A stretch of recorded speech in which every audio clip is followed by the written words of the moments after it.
Lightning like Steve McQueen. I'm in the fast lane when the light turns green. And I built tough, I ain't nothing but grit. Cause I made rugged blood, sweat, and spit.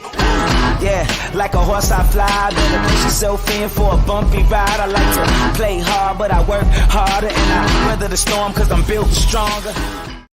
What is up, ladies and gentlemen? We are back. We are live. It is the Freight Coach Morning Show, the top morning show in transportation, coming to you every single weekday, 8:30 a.m. Pacific, 10:30 Central, to break down some industry headlines, to provide some education, some insight, and frankly, information about what you can actually fucking do with all of this stuff. Because it is very easy to sit on the sidelines and say what is going on and provide zero substance behind it because it's not your job. Well, that affects people's lives. People usually go to the news to learn and do stuff about it. And that's what we're here to do. We're here to break that mold. That's what the Freight Coach Network is all about, you guys. And that's why I bring other transportation professionals on this stuff, because there's no theory here, you guys. This is brought to you by transportation professionals for transportation professionals.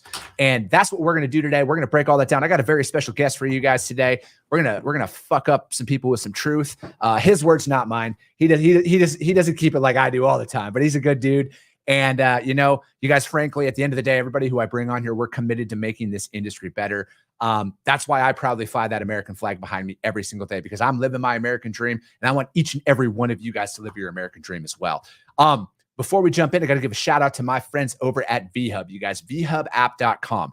This market especially, whether you're a broker, carrier, or shipper alike, we all need access to trailers. And if you're looking for a way to separate yourself out there in the market, create a drop trailer pool.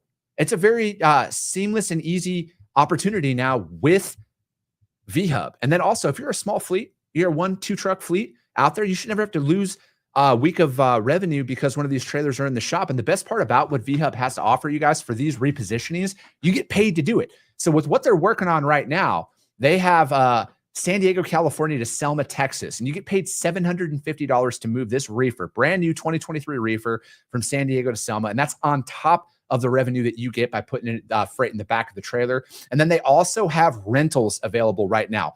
They have they got a 2013 drive-in available in Utica, New York.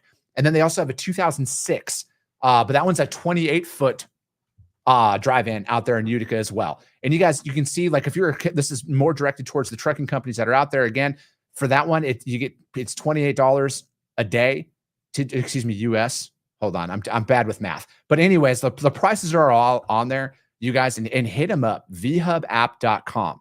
You can go on there, you can use them. It's a seamless transaction for you. My man Xavier Campos and my friend Stacy Steen, they're going to be in the audience here. And you can hit them up directly. I got a bunch of comments out there. This is great. Sonny Sharma, good fucking morning to you too, sir. Scott Freight Sensei in the house. Dude, that video that he posted a picture of his daughter the other day with Cheeto's face. And I had to tell him, like, I've totally been there before.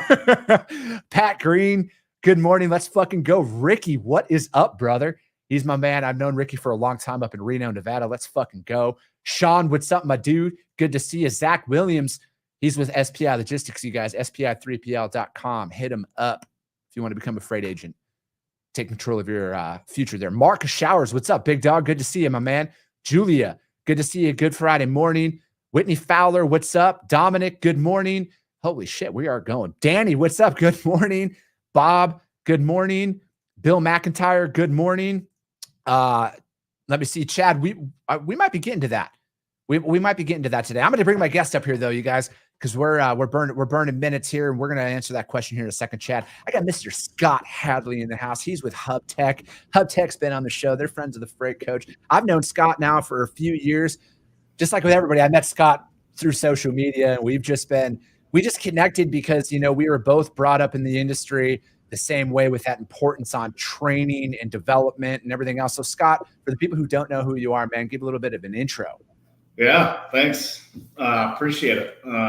Real quick, fair warning, my 5-year-old does not have school today. So apologies if he makes an appearance here. That's awesome. Hopefully he'll stay out. So I've been in the industry about 15 years now. I actually start way back warehousing. I worked third shift in college. It was just just like me. Your money, right? Have some fun on the weekends. And little did I know how much impact that would have had on a career for me. got into brokerage once I graduated. Had no idea what a 3PL was or what freight brokerage was. Jumped on board, went on straight operations side, was never on the sales side of things. And I've been an operations guy in brokerage, helped build a brokerage for 7 years from the ground up, and then came over to Hub Tech. They're a vendor of ours. I loved what they were doing, and came over here a couple of years ago, just over 2 years now. And so why I brought you on, obviously, like I'm always about training and development. Like I'm always about training the fundamentals of this industry and doing the right thing time and time again. What's been, because like we came into the industry essentially around the same time, man. And how has it changed from your perspective, from where it was when you first got into it to where it is now? It's a lot more fun now, I could say. But when I first got in, it was kind of boring, to be honest with you. It was like, we're going to quote $1.80 a mile because we know we're going to get a truck to go anywhere. Doesn't matter. If we want to quote ourselves out, quote $2 a mile. We're not going to get the freight if we don't want it. Now, obviously, that's drastically changed, of course. And we've seen all these different waves throughout over a decade.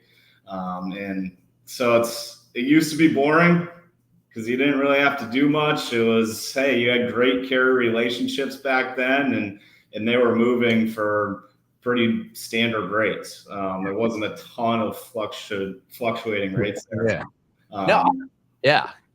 And today it's, I haven't been in for 2 years, but you're looking at every 10 minutes, every 30 minutes, you're like, whoa, where'd that rate just go? So you've got to be much faster acting on decisions. And then there's so many tools around you now that kind of makes your life a little easier navigating that. So I'm right there with you, man. There was a lot more consistency when it came down to pricing. There was a lot less price volatility back then. You could actually feel comfortable putting out a 12-month RFP and knowing that, like, hey, there might be some seasonal weather that will throw some wrenches in things. But like now, man, it is, dude. I think that stuff started to really flip around like 2018, 2019. That's when I saw the market like, holy shit, we're looking at like 30-day freight cycles or 2-week freight cycles and everything else. And, to me though, like, but what is always going to be the great separator, and people like I do, like some of these times I just like roll my eyes when I see a lot of you got to be about their relationship game and everything else. And it's like, motherfucker, relationships are more than a one-way street when you're making money. Like you gotta be planning for the long term. And how are you? Because like I think what I love about what you guys do is like you guys are working with multiple companies, and you guys have built out a training platform now where, like, walk me through that. Like, I own a freight brokerage now. I got that up and running. We're fucking coming for it. How would I come to you and be like, hey man, I need carrier reps right now? What does that transaction look like? Pretty easy. You come to us and say, I need carrier reps. We're going to go through our carrier program. And so I'll give a little quick backstory on why we put this carrier sales program together. We were having brokers come to us, hey, I need carrier sales. Can't get them in the US. When I get them, they're leaving. It's, a price game at this point, and salaries are through the roof. We're like, yeah, sure, no problem. So get the right profiles. We do our initial training and we place carrier sales reps. Well, these brokers were not training them whatsoever afterwards to be carrier sales reps. So they had these expectations, but no training. And so it was just frustration all the way around, from the reps feel like they're on an island, but getting berated because they're not hitting goals. The brokerage mad at us because they're not performing, and us mad at them because they're not holding up their end of the deal. So we just said, no, we're not doing it anymore. This is a nightmare. This isn't working for anybody. We're not going to place carrier sales. So then we created the program behind the scenes, got that fully ironed out and good to go. And then we came back to the market and said, all right, you want carrier sales reps? yes, we will place them, but they're going through a 16-week program that we are putting on. We are making sure they're trained. Here's your requirements, what we expect you to be doing throughout. And then they graduate into full-on carrier sales reps. So that's how it came about, was there's huge demand, but people weren't handling it correctly. Yeah. So we had to guide that ship and make sure it's happening. So. No, dude, yeah, we're going to get into that here in like 2 seconds here. I'm just going to give some more shout outs because these comments are catching my attention here. Bill McIntyre, good morning. George, good morning to you. Erica Hamilton, good morning. Marcus Shower says, what's up, Scott? Okay, this is the comment that got my attention. Chad has fucking Chick-fil-A all over his office and chicken breakfast burrito in the freight coach. I would love a Chick-fil-A breakfast right now. I am the biggest inner fatty at heart. I mean, I brought up Scott's Cheetos post from like 3 days ago, and that tells you where my head's at. Andre Johnson gets some good morning. Yeah, man, I don't have to try Chick-fil-A, but I'm going to be all about it. But anyways, back to what we were talking about. As you guys can see, I'm easily distracted when it comes to food. But no, dude, I think training is one of the biggest oversights in this industry. I've talked to a lot of people out there, and you can tell the individuals who've came through a solid training background and learning the core basics of this industry. And, I'm fortunate from that regard, man. Like, I got trained how to do this job right early on. And I know, like, I've seen both sides of it. And, because not everybody can just like figure this shit out. And I just feel like, why don't you have in-depth training? Like, that's what we're building out at Freight Coach Logistics, man. Like, we are literally building out the most comprehensive, in-depth training platform that this industry is ever going to fucking see. Like, we are going deep in it, because the way that I see it for people coming in, man, like the first 3 months on the job, I don't care if you have 10 years, 15, 20 years, or 2 days of experience, you need to train. We need to see where these things are at and everything else. Cause like, you're never going to, like, I was like, in my opinion, man, we're just like professional athletes, like LeBron James, fucking Tom Brady, Aaron Rodgers, who's the greatest quarterback of all time. I'm a Packers fan, but all of those guys, man, like those guys train every fucking day. They take their shots. They practice their reps every fucking day of the week. Why do we as sales professionals think like one 48-hour course or a 40-hour work week's worth of training is fucking going to equate to long-term success? Yeah, it blows my mind. And a lot of people don't like the fact that it put this at 16 weeks.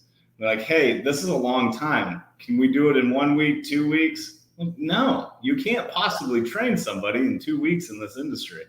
One, the human brain just can't absorb that much knowledge, all these little nuances and all that detail that is required to be successful. Doesn't matter what role you're in. Your brain just cannot absorb that by doing, 4 hours in a classroom, 4 hours shadowing for 1 week. It's impossible. It's literally impossible. And so you got to create a program that the human can actually thrive in, so that they can learn something, go see it be done, then apply it. And then you build off that and you teach the next task, you learn it, you see it, you apply it. And now you're absorbing all of this in pieces as you go, and you're actually developing people. You're not just throwing all this shit at them and expect them to understand everything you just put in a PowerPoint. Yeah. It's not training. Dude, and I'm right there with you, man. And again, it's like, I feel like you need to invest in that overall, like, and just continuously, invest in training like that. It's not a 16-week thing like you're talking about there. Like, it's a 52-week process. Mm-hmm. Like, there's always something that we can get better and better on. And it's like, I just feel like that's the difference between people or in companies who view their employees as a liability as opposed to the ones who view them as an asset. Because the ones that view them as an asset will be like, I will train them for as long as I need in the short term, because the long-term success is completely predicated upon how we can train them up effectively to do the job right. And again, it's like, it's not just to, like, I actually love Nick Saban's line more than anything. I don't train, we don't practice to get things right. We practice so we can't get them wrong. And that's the mentality I think we need. Unfortunately, it's just not there. It's a very, very small percentage of leadership. I mean, this is straight out of leadership level. It's a very small percentage that looks at it that way. Most say, hey, we just hired 18 people, get them producing as fast as humanly possible. Don't care about long term. It's get these people on the floor, get them pounding the phones. And the training doesn't happen. And so it's a tough, it's still continuing to be brutal in this industry. How do you quantify, or do you guys correlate any long-term success of organizations based off of their hiring practices and their training practices and everything? Have you guys seen any data out there that proves one thing or another? Exact data I don't have in front of me whatsoever. What we do have is the failures of these carrier sales reps previous, and now what we're seeing for these successes over time. It's awesome to see. It's nice to see these companies really re-engaging. And so they'll come in with a class of anywhere from 3 to 6. They'll put them through the program. They'll be live, and they'll come back 6 months later and bring on another, typically around 4. And so they're re-engaging, putting through these classes, and they're building their full carrier sales team in Colombia or Ecuador and thriving from it. There's definitely the success there is proven. I don't have the numbers in front of me, but it's there. Sure. I know that a lot of this shit, we're live, you guys. I don't do preset questions with any of my guests. The only thing Scott was wearing me out is like, can I at least have like the articles we're going to be talking about? Or are you going to fucking hang my feet over the fire? And he's lucky. I'm a little bit more organized than I used to be when I first met him, because I was going to not do that just out of spite.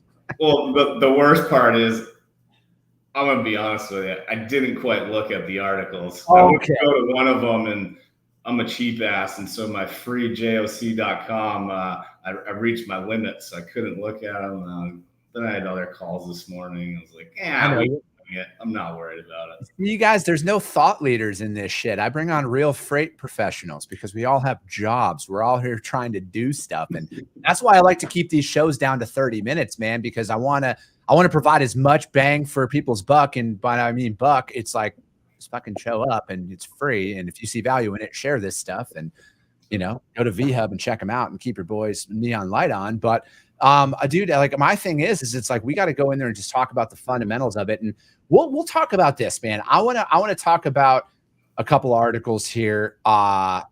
It's about Chad brought this up about the September Class 8 orders erupt in all-time records. This one was from ttnews.com. And then there's no need any longer to wonder about pent-up demand for Class 8 trucks. North American orders surged past 53,000 in September to set an all-time record. Orders were up compared with they were at 27,000 a year earlier. And then the previous record of 53,000 came in August of 2018. Most, if not all, the truck makers have opened up the dealer boards for 2023, which is a good thing. I don't want to say like the supply chain shit is fixed or anything like that, but I know a lot of the dealerships that I've talked to over the past couple of months have all said like, hey, we were sold out because we were only allotted so many trucks. And it kind of looked like the floodgates were opened up here a little bit. Yeah. They opened up from pent up demand? Are they opened up from, my brain immediately went to what happens when we see soft markets, right? We see those owner ops, they're not profitable anymore. They got to go back on with the fleets. Mm-hmm. So are these fleets getting prepared for that? Are they ordering now more trucks to get ready for this cycle that happens every single rate cycle? Then when markets get nice again, the owner ops go back on their own and we do the same old song and dance. So could it be they're getting ready for that now that, like you said, it opened up so they can? Are they getting ready for it? That's kind of where my thought went first. Yeah. And that's my dude. I'm right there with you. Is again, I'm not advocating for anything to happen, but the reality is people are going to go out of business, you guys. It's not easy to start a company. It's not easy to do this shit on your own by any stretch of the imagination, but it's not like you can fucking make it work. I think it's because they talk about this in the article, fleet confidence remains solid entering 2023. As many of the large national fleets are getting truck orders in as early as possible for next year's deliveries. And a guy, by the name of, it just goes to quote, Charles Roth, who's an analyst for FTR. He had suggested that we've opened up an order intake for Q1 and Q2. We are filling that at a good pace, that the majority of what's coming in is sold orders, customer orders, and everything else. And, again, I think that it's one of those situations for like the outlook of what the market will perform, at least for, it's tough to say. But I think like for the next 6 months, and again, Scott, what did you do in your career, man? I follow the national number of overall freight moving. I don't pay attention to much, like I do view it, but like the big indicators for me are what is the national average of freight volume? What is that at right now? And that is still up. Otherwise, a lot of these companies probably wouldn't be placing orders at this magnitude. Absolutely, you're spot on. I mean, you got to look at the overall market. Anybody who, and I shouldn't say this because there's going to be cases where obviously it makes sense, but when you're looking at just small little pockets of the market, you're not seeing the full view. That's like a shipper saying, hey, that hurricane in Florida has nothing to do with us up here in Michigan. I don't want to hear your excuse. It's like, no, it does, because it's a freight market. It's an entire supply chain. It significantly impacts you. So it's just like all the freight, you got to look at the overall freight numbers for sure and how that's going to impact your smaller niches. Yeah. You can't just stay in your little bubble and say, oh, who cares what's happening over there? It won't affect us here. Like, it's going to affect you a lot. What happens in rail, what happens in ocean, air, LTL, flatbed, all those markets are affecting your dry van market. So yeah, you need to see what's happening with freight, not just, oh, well, our freight out of the Northeast that we specialize in, that's great, but see everything.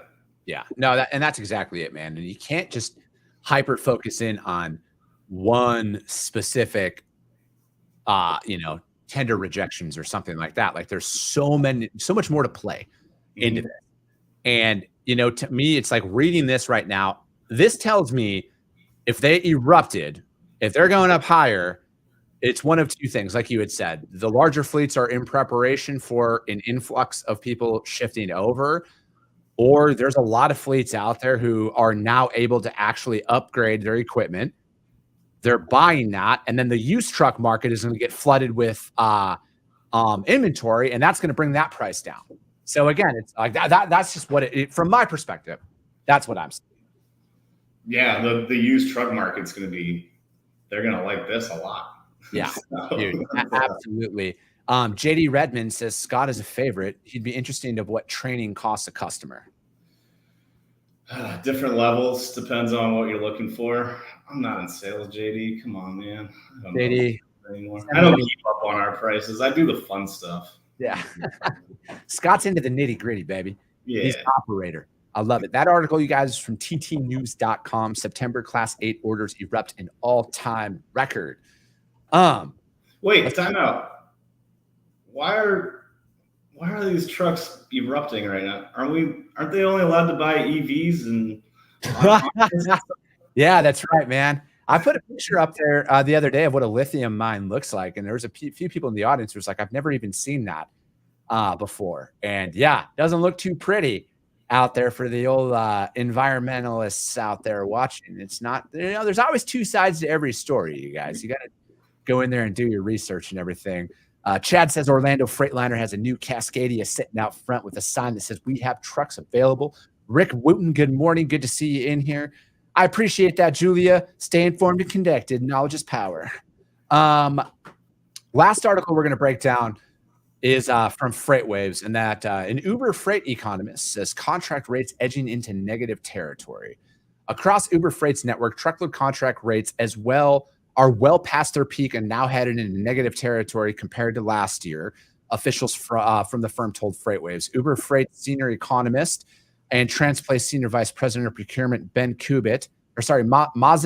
Danif, is from Uber Freight, and then Ben Kubit is from Transplace, recounted how the U.S. truckload market quickly shifted at the beginning of 22 as rates fell as fast as they had risen in 2020.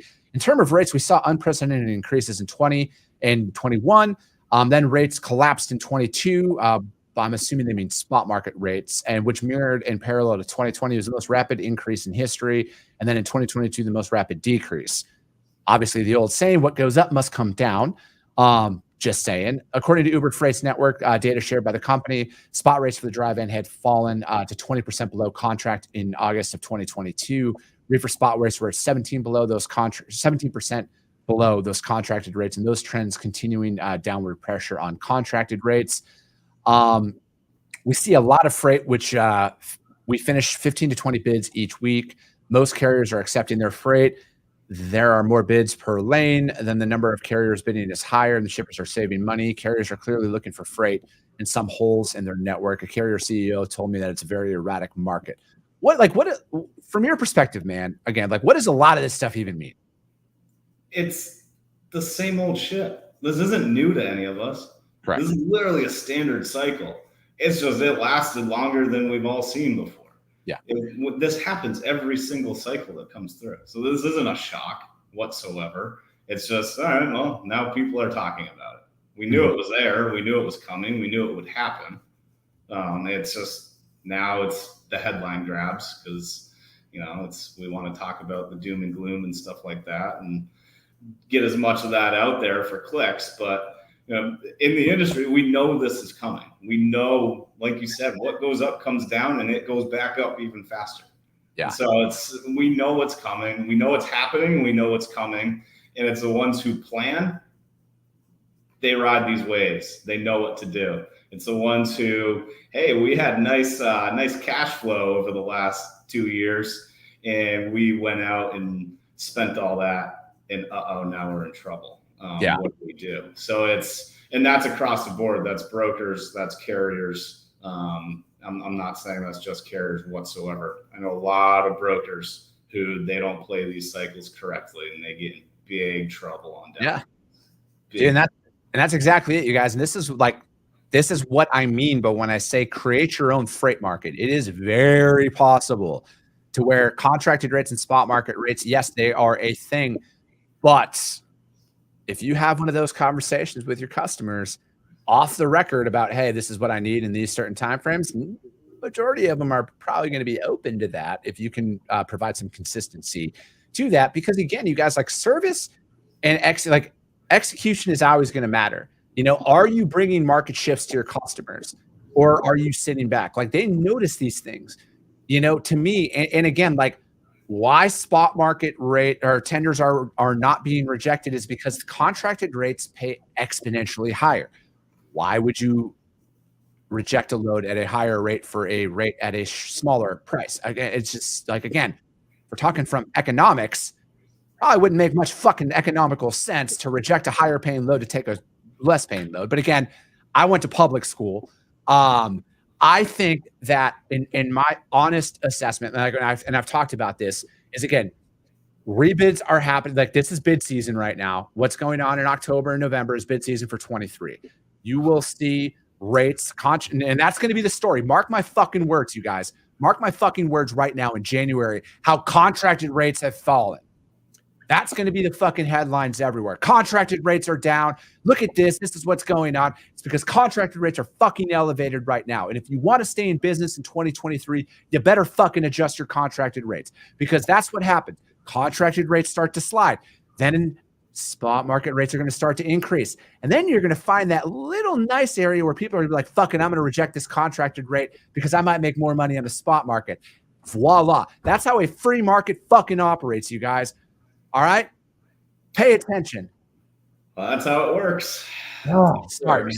But we are seeing a shift, by the way, which is super interesting in what shippers are putting on their contracts, what they're looking for lanes now. And they're actually leaving a lot of freight off and just putting it to spot market. Yeah. And a big reason is this new trend in dynamic pricing or real-time rating or on-demand pricing, whatever you want to call it. They're leaving off a lot of the lower volume lanes. They're keeping them off RFPs and just putting them to spot. Yeah. And also the freight that they just have the data on of higher rejections, they're keeping them off the RFPs. And they're just saying, cool, let's go to spot. We've got our carriers where we can pull rates from in real time, not the song and dance of sending requests and waiting for responses and sifting through and the real pain in the ass spot market piece of it. The spot market's becoming much easier for shippers to navigate. And so they're adjusting the way that they're putting RFPs out there right now. No, absolutely, you guys. And again, like, this might come as a shock to some. Shippers need to control their costs. This isn't just a unlimited fucking budget. This is what will happen. But again, nobody will purposefully, I can't say nobody, sorry, that's a very broad statement, because most transportation professionals don't actively look to tank a fucking market to put people out of business. All right. Just saying. Again, you guys, that's it for time. I kind of want to keep going for a little bit, but I got to. I was going to say, I got another hour or two. We can keep this rolling. Let's keep riffing here for a little bit, you guys. That article was from freightwaves.com. Uber freight economists, contractor rates edging into negative territory. Again, you guys, all these articles that we break down, I put the links out there in the Freight Coach YouTube channel, as well as the Coffee with the Freight Coach audio only replay of this as well. Please, for the love of God, read them and do your own research on them, because there's a lot of good information that's out there. But back to what we were talking about here now, about how this shit works. All right. Customers will throw freight out into the spot market to see how it is performing against their contract. All right. Let's talk about the most of the unspoken things. All right. They will do this to see what is the most effective option for their organization. If there's a new lane, all right, for a customer, they don't automatically contract that rate out in most cases. It is going to go out to the spot market first to see how it performs. Or when your customers come to you and they're like, hey, this is a new lane that we might have. It might go live in a couple of months. What's your rate on it and everything else? Those are those emails that you get. That's what they're doing, you guys. They're feeling out the market to see what it's at, to see, is this going to be the best supplier or third party to utilize for our network? Yeah, I look at it as shippers, back in the day, they weren't really, a lot of them were not straight transportation professionals. They had their roles and transportation was thrown on them. And so it was more education stuff back then. We're seeing a major shift now where their supply chain, they are transportation professionals coming in, making these decisions. They're analyzing these freight markets. They're analyzing what's happening in the economy. They're analyzing what's happening with their materials and all of that. And they're now getting much better at when we buy our freight, when we buy our transportation. So think of it as these shippers, these manufacturers, they got to play the markets for their raw goods coming in, right? They got to know when to buy excess because prices are lower. Hey, start buying on demand right now because prices are so high, and they're analyzing that for their product cost. Well, freight is becoming, and transportation is becoming very similar to that, of how they're analyzing it, because people are getting much better. They're understanding how to use data. There's a lot more tools out there and visibility. So it's just changing how everybody's looking at transportation in general. You got to stay up with it. Can't fall behind. And you guys, at the end of the day, there are people out there who are fucking sharks just swimming in the water waiting for you to fuck up right now. All right. And you got to execute. All right. And I talk about this frequently. Cold calling and selling is easy. The real work will always start when that first tender comes over. So take that mentality into Q4 here, because it's still early and there's a lot of shit that can happen. But dude, how does anybody reach out to you, Scott? We gotta, LinkedIn's the easiest way. I'll answer messages on there, and if it's something we got to take deeper, we'll kick it over to email or schedule a call. Again, I'm not a sales guy. So if it comes from the sales side of things, if you're interested in anything, you can reach out to me. I'm going to kick you over to a sales rep to handle that. But I like talking about more of how can I help? Hey, you got a question about something, great. I'm going to answer them for you the best I can. And honestly, and less of a sales pitch type from me. From there, hey, there's interest, great. Go off to a salesperson over here at Hub Tech and start that process. But reach out anytime. I have absolutely no problem with it. LinkedIn, and then from there, we'll take it where it needs to go. Perfect. I love it. Scott, thank you so much for joining me. Thank you for everybody for tuning in today. And, at the end of it all, you guys, if you guys see value in it, share the show, because if you see value in this, your network's going to see value in it as well. We'll be back on Monday, the Freight Coach Morning Show, the top morning show in transportation, every single weekday, 8:30 a.m. Pacific, 10:30 Central. I appreciate you guys all so much, and we'll be